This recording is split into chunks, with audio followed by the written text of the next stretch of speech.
I had been working at Ravenwood Consulting for almost 3 years, and in that time I had learned one thing: Elliot Grayson, our boss, was the kind of man who thought rules didn't apply to him. He was charismatic, wealthy, and always carried himself with an air of importance. People at the office either feared him or admired him, but I just saw him for what he was: a man who got away with everything. At first, I didn't care much about his personal life. He had a beautiful wife, Lillian, who sometimes visited the office, bringing homemade treats for the staff. She was kind, always smiling, and honestly, it was hard to believe she was married to Elliot. But I never gave it much thought. That is, until I stumbled upon something I was never supposed to hear. It was a Friday evening, and I had stayed late to finish up a report. Most of the office was empty, but I could hear voices coming from Elliot's office. At first, I didn't pay attention, but then a burst of laughter caught my ear. It wasn't his usual businesslike chuckle, it was smug, self-satisfied. "I don't even have to try," Elliot was saying. "Lillian thinks I'm working late, and meanwhile, I've got Savannah in that penthouse suite every Thursday night." Someone else, a man whose voice I couldn't place, laughed along with him. "You're playing with fire, Elliot. What if she finds out?" "She won't," Elliot scoffed. "She's too trusting. Besides, even if she does, I'll just deny it. That's the trick. You make them feel like they're crazy for suspecting anything." I sat there, frozen. It wasn't just the fact that he was cheating, it was how little he cared. The arrogance in his voice made my stomach turn. I had never liked Elliot, but now I outright despised him. I wasn't sure what to do with this information. It wasn't my business, and getting involved could cost me my job. So I decided to do nothing. I would pretend I hadn't heard a thing. But fate had other plans. The following week, Lillian came to the office as usual. She brought homemade cookies, smiling as she set them in the break room. I felt awkward even looking at her, knowing what I knew. But she was so kind, so genuine. It made me angry. She didn't deserve this. Then it happened. While making small talk with her, I let something slip without realizing it. I was exhausted from staying late again, and I joked, "Guess Elliot's working late again tonight. You must get sick of these late hours." Lillian frowned. "Late hours?" she repeated. I instantly knew I had messed up. "Oh," I tried to backtrack. "I mean, he's been pulling those long nights." But I had already planted the seed of doubt. Lillian's smile faded, and she stared at me for a moment before nodding slowly. "Right, of course." I tried to act normal, but my stomach twisted into knots as she walked away. I hadn't meant to expose Elliot. I hadn't even said anything outright. But something told me that Lillian wasn't going to let this go. And I was right. That was the moment everything started to unravel. Lillian didn't come back to the office for the rest of the week. Normally, she stopped by at least once to drop off treats or chat with the staff. But after our conversation, it was like she had vanished. I told myself I was overthinking it. Maybe she was just busy. Maybe she hadn't even thought twice about what I had said. But then I noticed Elliot acting differently. On Monday morning, he stormed into the office in a foul mood. He barely acknowledged anyone, snapping at his assistant, slamming his office door shut, and ignoring the usual pleasantries he exchanged with his executives. I had never seen him so tense. It wasn't until lunchtime that I overheard part of a phone call through his closed door. "What do you mean you checked my calendar?" His voice was low but sharp. "Lillian, you're being ridiculous. I was in meetings all night." A long silence. Then, softer but more desperate. "No, don't do this." I hurried away before I could hear more, but my stomach twisted. It was clear Lillian had started asking questions.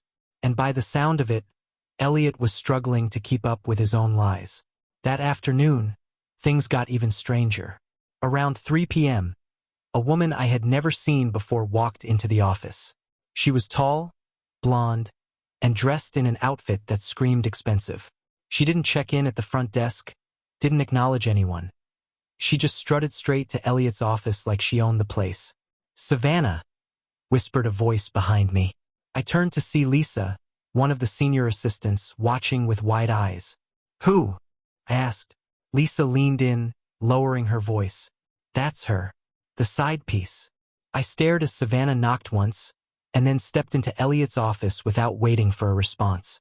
The door shut behind her, and I felt like I was witnessing a slow-motion car crash. For the next half hour, muffled voices came from behind the door, sometimes rising in frustration. Then, suddenly, the door burst open, and Savannah stormed out. She didn't say a word as she passed through the office, but her face was tight with anger. Elliot followed seconds later, his expression dark as he rubbed his temples. Lisa and I exchanged looks, both pretending to work while we listened. Elliot grabbed his phone and called someone, his voice low and urgent. "She showed up here," he muttered. "No, I don't know how she found out." He paused, listening. "What do you mean you told her?" Another pause. "Damn it, Lillian." And just like that, it clicked. Lillian had reached out to Savannah. I don't know how she found her, but she had, and now everything was spiraling. Elliot stayed in his office for the rest of the day, barely coming out. When I finally left work that evening, I couldn't shake the feeling that this was only the beginning. Lillian had taken a step most spouses in her situation never did. She had gone straight to the other woman, and something told me she wasn't done yet. By Tuesday morning, the entire office was buzzing. No one dared to talk about it openly, but whispers traveled fast. Elliot had spent most of the night making frantic calls, and Savannah had blocked his number. Lillian, on the other hand, was completely off the grid. For the first time, Elliot looked shaken. He wasn't the same arrogant, smooth-talking executive who waltzed in every morning with a fresh suit and a smug smile. Instead, he was distracted, irritable, and constantly checking his phone. By noon, things got worse. A delivery guy walked into the office holding a sleek black envelope. He looked around and asked, "Elliot Grayson?" Elliot barely looked up from his phone as he waved the guy over. "Yeah, that's me." He grabbed the envelope, barely muttering a thanks before tearing it open. The moment he saw what was inside, his entire body stiffened. His face drained of color, and his fingers tightened around the paper. The entire office watched in silence. Then, without a word, he got up and stormed out. As soon as the glass door swung shut behind him, Lisa, who had been standing near his office, darted forward and peeked inside. A second later, she turned back to me, eyes wide. "Divorce papers." A rush of murmurs filled the air. It had only been a few days since Lillian started suspecting something, and she had already lawyered up? That wasn't normal. Most people hesitated, tried to fix things, or at least waited for an explanation. But Lillian? She had moved at lightning speed. Elliot was gone for the rest of the day. Some people said he went straight to his lawyer. Others guessed he was trying to track Lillian down. But whatever he was doing, one thing was clear. He had lost control of the situation. And then, as if things weren't already spiraling, Lillian made her next move. That evening, I was scrolling through my phone when I saw her name trending on social media. Curious, I clicked on a post and froze. It was a picture of Elliot's fancy penthouse, the same one he had bragged about using for his affair. Only now, it had a brand new decoration. A massive white banner hanging from the balcony with bold black letters. "For sale, Cheater's Den. Serious inquiries only." I stared at the screen, my heart racing. Lillian hadn't just filed for divorce. She was burning everything to the ground. And Elliot? He had no idea what was coming next. The fallout from Lillian's stunt hit the office like an earthquake. By Wednesday morning, everyone had seen the photo of the banner hanging from Elliot's penthouse. Some people tried to act professional and ignore it, but others, like Lisa, were practically giddy. "I swear, she's my hero," Lisa whispered as we made coffee in the break room. "Do you know how many wives just cry and beg when they find out their husbands are cheating? But Lillian, she's making sure he suffers." She wasn't wrong. Lillian wasn't just leaving Elliot. She was publicly humiliating him. And it was working. Elliot finally showed up at the office around noon, looking like he hadn't slept in days. His usual polished appearance was gone. His tie was missing, his shirt was wrinkled, and there were dark circles under his eyes. The second he walked in, the office went silent. Everyone was waiting to see what would happen next. For a while, he locked himself in his office, probably trying to do damage control. But things were far from over. Around 3 p.m., a woman stormed into the office. This time, it wasn't Savannah. It was Elliot's younger sister, Melanie. Melanie was nothing like her brother. She was outspoken, sharp, and had no patience for his nonsense. I had met her once at a company holiday party, and she had seemed nice enough, though a little distant. But today, she was furious. Without even checking in, she marched straight into Elliot's office and slammed the door behind her. We couldn't hear every word, but her voice was sharp enough that some of it carried through the walls. "Lillian came to me last night. How could you be so stupid?" A muffled response from Elliot. Then Melanie's voice rose. "No, don't try to blame her. You did this.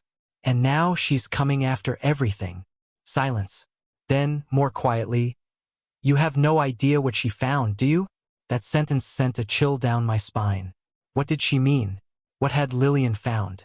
A few minutes later, Melanie stormed out, shaking her head in disgust. Elliot followed a few steps behind, looking paler than before. He didn't even acknowledge the office as he walked straight out the door again. Lisa turned to me. "Okay, that was bad." I nodded, my mind racing. Elliot was already dealing with the divorce and the public humiliation. But the way Melanie had spoken, like there was something bigger lurking beneath the surface, made my stomach churn. Lillian wasn't just divorcing Elliot. She had found something else, something worse. And whatever it was, Elliot knew he was in serious trouble. Thursday morning, the tension in the office was suffocating. Elliot hadn't shown up, and for the first time in years, his assistant, Jordan, looked completely lost. Normally, Jordan had a full schedule prepared for Elliot, meetings, calls, client visits. But today he just sat at his desk, checking his phone every few minutes. Lisa was the first to say what we were all thinking. Something happened, and she was right. At lunchtime, a bombshell dropped. An anonymous email made its way into the inboxes of nearly everyone in the office, including mine. The subject line? "Your boss's dirty secrets." My hands trembled as I clicked on it. Inside was a single link to a private website. I hesitated, but curiosity got the better of me. I clicked. The page loaded, and my heart nearly stopped. It was filled with screenshots, emails, text messages, even financial records. Elliot hadn't just been cheating on Lillian. He had been embezzling money from the company. There were emails between him and a shady third-party consultant discussing adjustments to financial reports, wire transfers in odd amounts, expense reports for fake business trips. It was all there, laid out in black and white. A chill ran down my spine. Lillian had found this. That's what Melanie had meant when she said Elliot had no idea what she found. Lisa gasped behind me. "He's done." And she was right. Within an hour, the office exploded into chaos. HR was scrambling. Legal was making urgent calls. The higher-ups disappeared into meetings, looking panicked. Then, at 2 p.m., the final nail in the coffin came. A group of men in suits walked through the front door. The FBI. They headed straight for Elliot's office, where Jordan, now pale as a ghost, shakily directed them to his boss's desk. One of the agents turned to him. "Where's Elliot Grayson?" But Elliot was nowhere to be found. By the time the FBI agents started searching Elliot's office, the entire company was in full meltdown mode. People were whispering in corners, some frantically clearing their desks, and others just watching in shock. HR locked themselves in a meeting room, probably trying to figure out how to handle the legal disaster that was about to hit. But there was one problem: Elliot was missing. Lisa leaned toward me, whispering, "Do you think he ran?" It was a good question. Elliot wasn't the type to just disappear, but he also wasn't stupid. If Lillian had uncovered enough dirt to get the feds involved, he had to know the walls were closing in. And yet, even as the agents tore through his office, there was no sign of him. That's when I checked my phone. A news article had just popped up, sent to our company group chat. The headline made my stomach drop. Prominent CEO Elliot Grayson reported missing after wife exposes financial crimes. Missing? I clicked on the article and quickly scanned it. Apparently, Lillian hadn't just sent the evidence to the FBI. She had also leaked it to a financial watchdog group. By the time the authorities got involved, Elliot had already vanished. His car was still at home, his phone was off, and his credit cards hadn't been used in over 24 hours. Lisa cursed under her breath. He actually ran. But that wasn't the worst part. Near the bottom of the article, there was a statement from Lillian herself. I trusted Elliot for years, and he betrayed me in every possible way.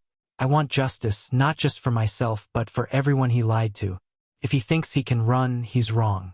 He can't hide forever. There it was. Lillian wasn't done yet, and something told me that wherever Elliot was, she already had a plan to bring him down. By Friday morning, the entire country knew Elliot Grayson's name. News outlets ran the story nonstop. Disgraced CEO vanishes amid FBI investigation. Cheating husband turns fugitive. And social media was eating it up. But the biggest twist? Lillian wasn't just sitting back and waiting for the authorities to find him. She was hunting him herself. It started with a post on her social media. A picture of Elliot's empty walk-in closet with the caption, "Nice try. I know exactly where you're headed."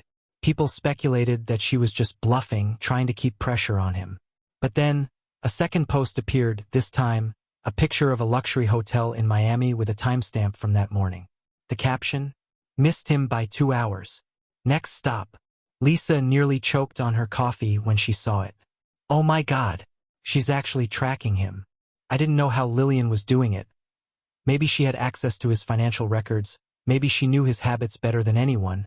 But it was clear she wasn't just letting the FBI handle it. She was making sure he never felt safe. And it was working. By midday, a hotel employee in Miami leaked security footage of Elliot checking out in a hurry. He was wearing a baseball cap, sunglasses, and looking over his shoulder like a man who knew the walls were closing in. Then an even bigger bombshell hit. Another anonymous email landed in my inbox, just like the one before. But this time it wasn't just sent to employees, it was blasted to the media, the authorities, and even some of Elliot's business competitors. The email contained everything. More financial records, more emails proving fraud. But the worst part? A document showing that Elliot had opened secret offshore accounts under fake business names. He had been stashing stolen money for years. Lillian had just handed over the final piece of evidence. Lisa stared at the email wide-eyed. She really is going to destroy him, and she was right, because within an hour, the FBI officially declared Elliot a fugitive. And now, every law enforcement agency in the country was looking for him. By Saturday morning, Elliot Grayson had gone from being a respected CEO to one of the most wanted white-collar criminals in the country. News stations broadcasted his face nonstop, and every financial watchdog on social media was tearing apart his history, finding more shady dealings he had tried to bury. But the real story wasn't just about Elliot running. It was about Lillian chasing him. Her latest post had everyone talking. It was a simple message. Almost there. See you soon, Elliot. Attached was a blurry security camera still.